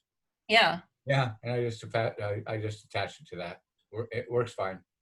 Wow. That was free. Great. That's awesome. Thank you. You bet. And there are lots of little tripods and things like that that you can buy online with smartphone holders on them, so that you can just arc it over your piece of paper, your legal pad, or whatever that you're using. And that's an ingenious workaround. We could use it also for some of us are in the child development program, and we have read alouds, and the students could somehow use it. And I don't know, some of them need to practice reading aloud in our classes. Oh gosh, these are really, it's really exciting. Thank you. It does bring up some options, doesn't it? Yes. And indeed, that segues nicely into the last thing we wanted to talk about today, was the fact that you can do, and we've mentioned this briefly before, but you can do all of this on your smartphone as well. There's a Zoom app, and I can show you this. This is another thing the document camera is handy for.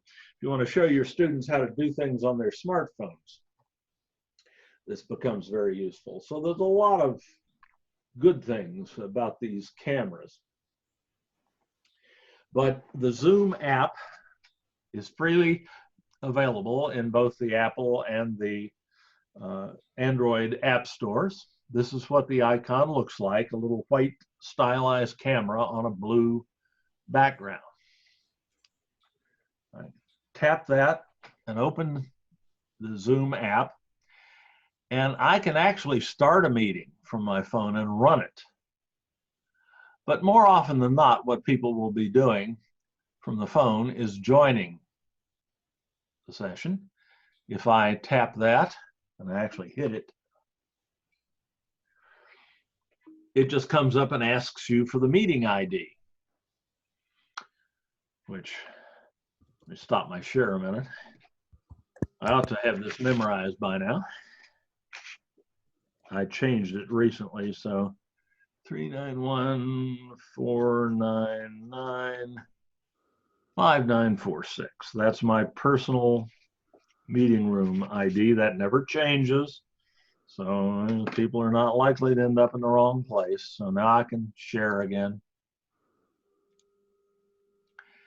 And all I got to do is put in 391-499-5946.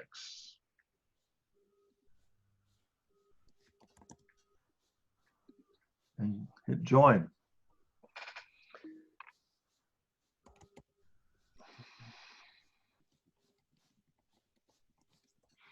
I get the same question about audio. Normally I'll use internet audio.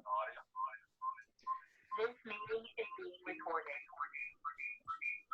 And I have to mute my speaker pretty quickly, or I get a feedback loop set up. This is not good to, you have to be careful if you're doing this in the same room that you're actively running a Zoom session and you have an open microphone and speakers and so on. You can set up feedback loops really quickly that way. So you just very quickly mute both the phone speaker and the microphone. The microphone was automatically muted. And if I flip this around, you can see that I'm seeing the same.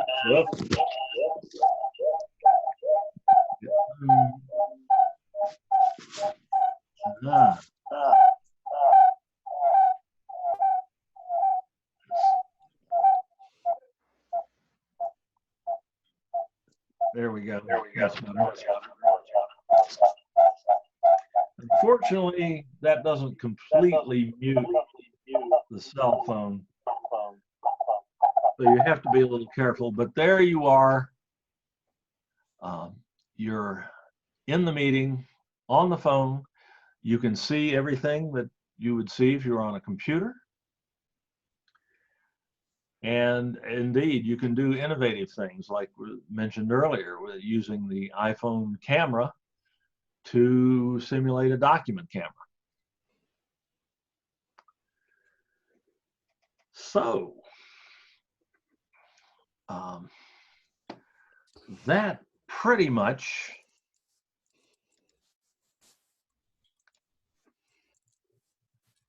covers everything that I had hoped to cover today. Let me see. Oh my goodness, George. Yes, me again. Sorry. Oh no, I just saw what you posted in the. Oh, you've been keeping up with things, huh? Yeah. That's official. And everybody should know it will start the 23rd. So we got 1 week with no classes. Oh boy. What, 10 minutes ago. Hey, Dave, that question above, do you see it? Let me see here. Tutor in the breakout rooms? For the English, everybody, yeah. See, they're not understanding the question. They want our students to go into their tutor center, through Zoom. Let me of course, see. the idea is to invite a tutor into the breakout room, especially our classes that have SIs. I know it's 2 minutes after, so. We're fine. I'm good. I will answer questions as long as you have them. Well, And, as you can see, I'll be happy to help out, but our VP of the instruction formal session is done.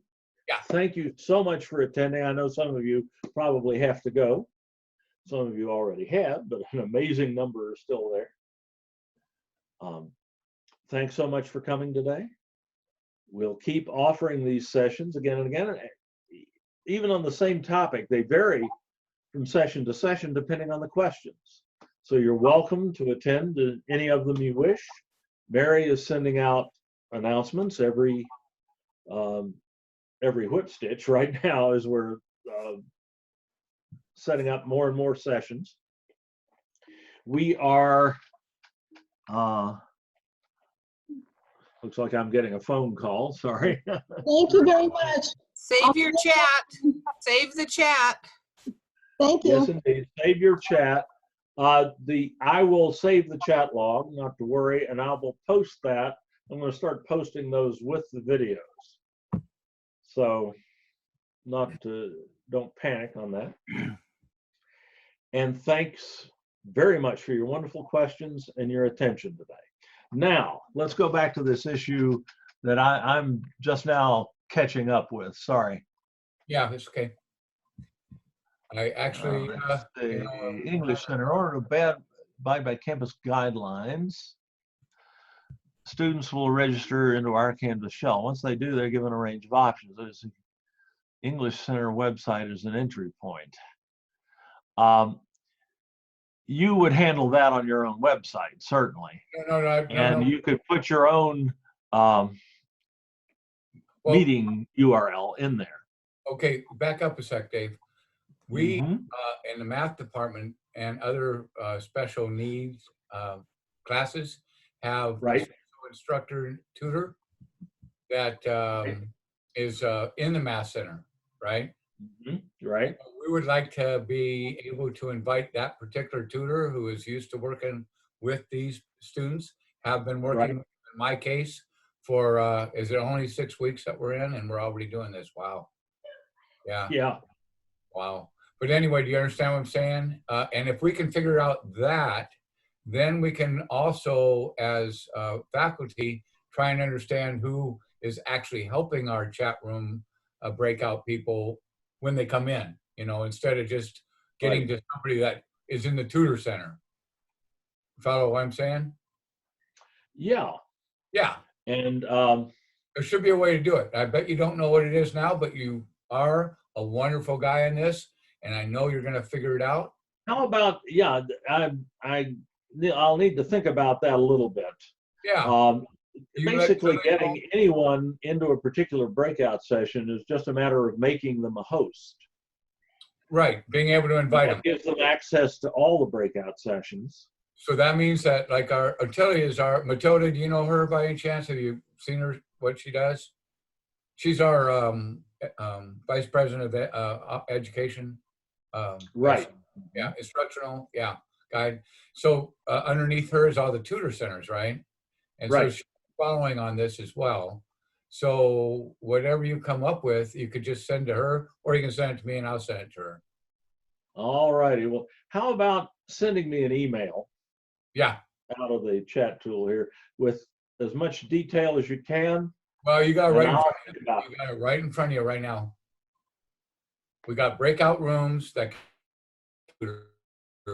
gotcha. About doing it when we have tutor centers that are come into their center environment.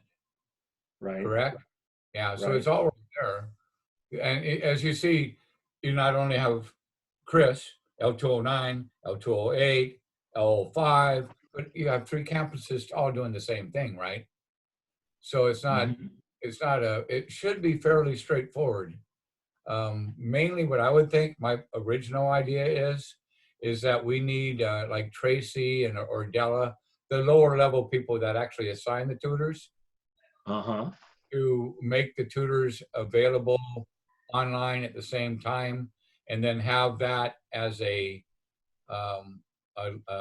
invitation link in the breakout room. But I don't see a way in Zoom to have what I would do is I'd put it as a participant that's not participating until you invite them. But I don't know how to do that. Yeah, you have limited functionality in those breakout rooms. Yeah. So you may be looking at having multiple Zoom accounts. Right. So where each teacher has their own account. Right. And you can send students to a particular yes. Before tutor I was actually going to have my SI make up a Zoom account of her own, and they would go into her room, so to speak. Right. Right. But that's not going to happen because she also has to cover everything else, or who knows? Who knows? If are we by ourselves yet? No, there's still other people. No, we've still got a lot of people with it. Okay. The difficulty is that, believe it or not, at City in particular, there's a lot of students that don't have good skills with this kind of stuff. Oh, of course. Of course. And that's always a limitation. It's one we're going to have to address. It took me over an hour just to get 18 people onto the same Zoom site. When they all had their devices. That's where using the personal meeting link that was you an awful lot of hassle. Well, no, they were all in front of me. I literally had to go to their devices. Oh, yeah, they were in the same room, yeah. Oh my gosh, if they hadn't been, we'd have never got it done. And now, of course, next week they won't be in front of me. So thank goodness I did it for my students, but you gotta. And we are, there is a lot of student training material online. We're trying to pick out the best, and we'll include that in a location where students can find it. Yeah, I know that. So we will help them in every way we can. That always works for the students that are good self-learners. Yeah. Yeah. I know. Unfortunately, we're in a situation where we don't have a choice at this point in time. So we will help all of them as best we can. Okay, so basically, I will send you an email, and please. You're not at SEC, not still Iverson. Hey, we get a week off. Yes, we do. Hang off. I'm not even getting a weekend off. We're doing this session again, I think, on Sunday. Hey, the rest of the teachers here that did not get online courses, not the right time to ask, but you do realize that we're going to put a lot more hours in and not paid for. This is not the right time to ask. What? Oh, I got to get off because they're talking about a union thing. I'll talk to you later. I got a week off. Bye. There you go. Enjoy. There's George, there's my email address in the chat. Okay. All right. I'll send it to you now. Hey, Hey, I Dave. got one more question. Is that Coeur d'Alene behind you? I'm sorry. No, that is Lake Ponderay. Beautiful. I am so jealous. Yeah, me too. Have a good one, man. Y'all take care. Dave, thanks so much. Bye-bye. Thank you for coming. Anybody else have any questions? No, just trying to figure out how to unmute myself. You did it. Oh, okay, good. So you hear me. Okay, goodbye. Thank you. Thank you for coming. See you again soon. Bye-bye. I'll be here. Figure out how to get off of here. Lower right-hand corner, leave meeting. Yeah, I don't. I just have a teeny tiny little screen of you, and that's it. That's all that's left. Oh, wait a minute. I'm still sharing the screen. Pardon me. There you go. Now, look in the lower right-hand corner of the Zoom window. There's a leave meeting button down there. It's in red. Boy, I do not. I am. I still hear you, and I do not have anything on my desktop that has. Okay, you've minimized the Zoom video window accidentally.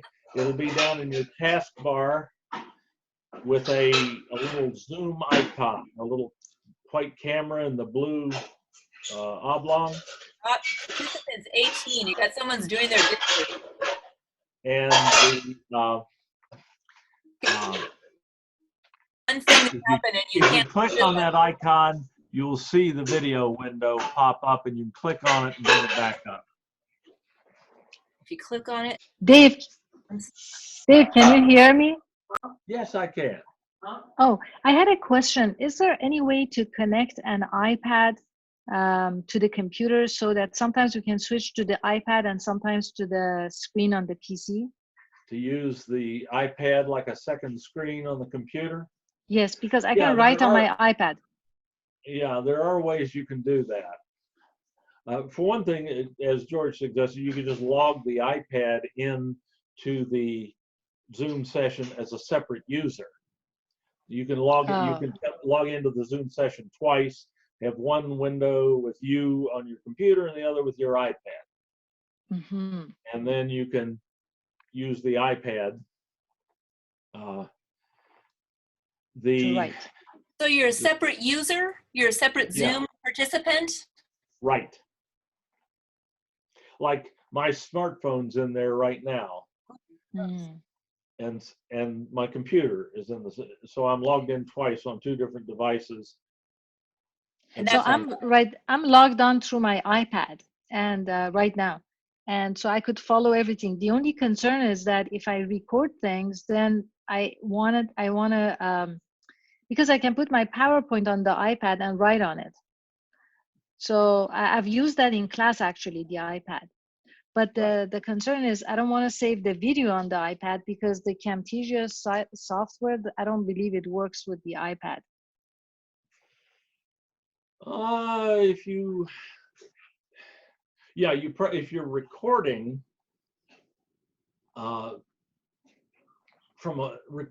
from a mobile device, if you're originating from the device, is a little bit more of a hassle.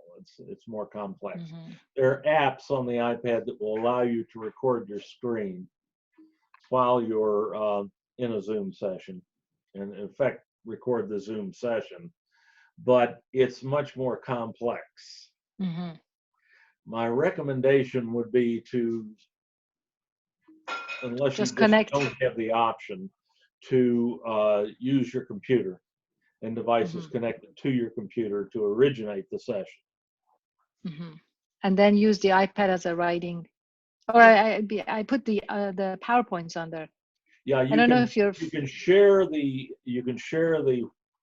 whiteboard with the class, and then if you have the iPad in as a separate user, you can annotate using the iPad onto the shared whiteboard.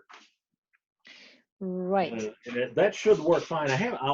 I don't have an iPad, so I haven't actually tried that. That's something I'll see if I can figure out a way to test. There is a app. It's called Notability that is really excellent because you can put all your PowerPoints, anything that's a PDF. So I show that in class. I show the PDF. I can add pages and write on it. It doesn't show my hand when I'm writing, so that's really good. Right. Anyway, thank you very much. Oh, thank you, and thank you for the wonderful ideas. Oh, thank you. All right, have a great day. You too. I have to, I have to figure out how to get out of here. You can just close the Zoom window, and that'll do it. Oh, all right. That worked. Yeah. Dave, can I ask you a quick question about that external apps when you created that link within Canvas? You don't even have to be quick about it. Okay, thank you. If you teach at 3 different schools, so you have different email addresses and then different Canvas accounts, I heard from somebody you'd have to create a different Zoom account for each Canvas. Oh, no, you could use the same Zoom account for each. Okay, so is there a risk that a student, if you held office hours for one school, that another school, a student in another school would click into that same meeting link and end up joining the office hour? That's always possible. Indeed, if you're doing office hours with individuals, there's always a possibility of somebody, other than the person you're dealing with right then and there, popping in, whether they're at another school or not. The good news there is that it won't happen without your knowledge. Okay, so a chime that goes off and you'll see another user pop up, and you can just politely ask that, well, I'm in with somebody else. Would you mind dropping out, and let's set a time when I'll be available for you. Okay, so basically when you put in that link into that that redirect tool, that was just a link to your general Zoom account, or were you able to create like a different meeting room for each school per se? You're right in your first assumption. It's just a link to your personal meeting room. Okay, and you only allowed one meeting room in Zoom, or you could maybe have multiple meeting rooms in Zoom that you could link to? No, you only have one personal meeting. Okay, so basically, if I hold an office hour for like one class, if a student just happens to click in for be their office hour too, all of a sudden, okay. Yeah, but you'll know it, and you can just. Okay, thank you. There's not a huge privacy risk or anything like that, and it doesn't happen very often. Okay. Okay, thank you so much, Dave. You are amazingly wonderful. Oh, it's so nice to talk to you, and I'll hope to see you again soon. Thank you. You bet. Anybody else? David, this is Peter Elias. Hello, Peter. Hello again. I just wanted a review on the beginning. I wanted to make sure, where we go to sign. I have a phone number that I could call, a Confer Zoom, sign up for the new account, but that's where I missed something. So I just wanted to, I kind of understand how to use Zoom now, the basics. Good. But how do I get my own account? Where do I go? All righty, let me share my screen and go through that again. How about that? Right. Here we go. Okay. For Zoom. Connect. It's kind of That's fuzzy not on right my laptop. Conferzoom.org is the place I still know of to go. That's what the website looks like. And it is conferzoom.org. Okay. And you just sign up with this icon right here. Oh, okay. I see that. And you give first name, last name, your district email address, your organization, San Diego Community College, Mesa College, Miramar College, whatever, who you are, what you are, whether you're administrator, staff, or faculty, your title, you just type it in freehand, and your phone number, and sign up. And if everything works the way it should, you'll get a reply within minutes, and they'll give you the information you need to access your Confer Zoom account. And then that will be the same URL that I send my students for them when I tell them what time I will be opening the meeting? Well, when you get your Confer Zoom account, you can log into Zoom, and this is just one way to do it, but it works. You can log into Zoom, or you go to zoom.us. All Zoom accounts are from the same company. So you can access them from this web page. I should go to zoom.us instead of zoom.org? Right. Zoom.us is the Zoom homepage. And you can, let me log out here.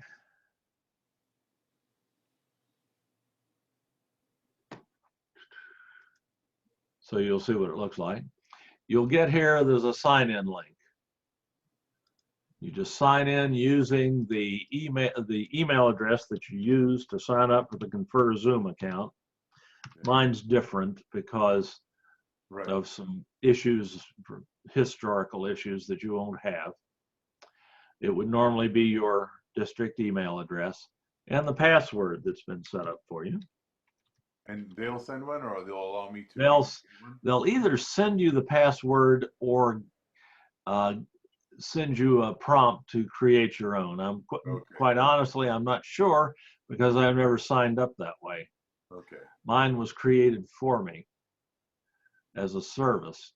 So, but it'll be obvious how your password is generated. And then you just sign in. And to get the URL that you share with your students, you can just go to your profile in Zoom, in your Zoom account,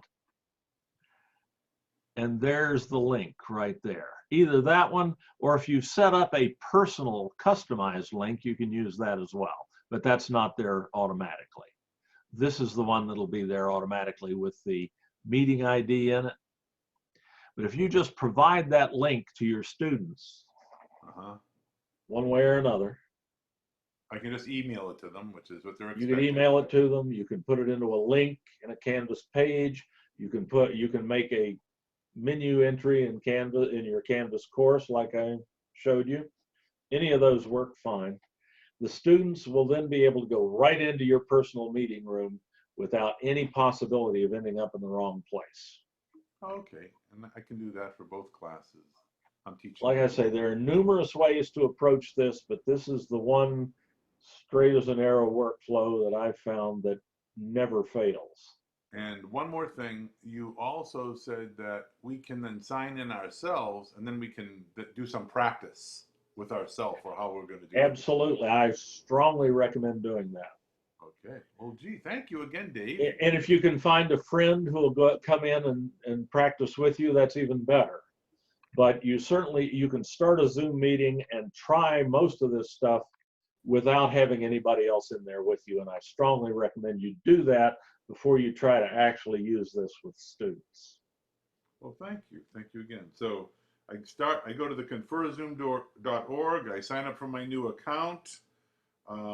Then after I sign up, then I can go, then I'll get my password and all that, and they'll send me an email with that. Then They'll send you an email with all the information you need. Then I go to zoom.us, go to profile, and that will help me get my URL for having meetings. That is a workflow that will work every time. Well, that's what I want. And then, because I'm going to be running the classes, it looks like, for the next few weeks, at least by email and Zoom. Yeah, I can't wait to look at my email here and see what's been going on while we've been in our own little Zoom world here. It sounds like stuff is happening. Stuff is happening. And so, yeah, they have not officially said we're not meeting for Monday classes, but I guess things are getting wild. COVID-19, I guess, in Ohio reached 1 million today. Yeah. That's what the governor of Ohio said, so we'll see. Well, Ohio is basically shutting all its schools. Right. There are half a dozen states that have done that so far. Yeah, San Diego Unified and LA Unified also did, and a lot of other schools. Oh, wow. But thank you very much. Time to go catch up here. Right. Well, we'll find out what's happening with our district too. Thank you so much, David. I'm going to sign off. So good to talk to you. Good to Bye-bye. see you and talk to you. And good luck in Idaho. I like your window backdrop. So far, no cases in Idaho. I don't know though whether that's true or the public health folks in Idaho just can't find them yet. Well, you take care. You too, man. Okay, good night. Stay safe.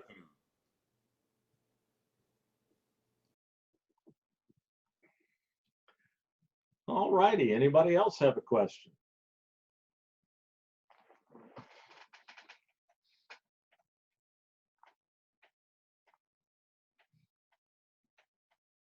I'm reading that next week is off and that all classes resume the following week. Oh, that's a thought. That's a compromise solution, indeed. All righty. Well, good luck to us all. You all take care and be careful out there. Bye-bye.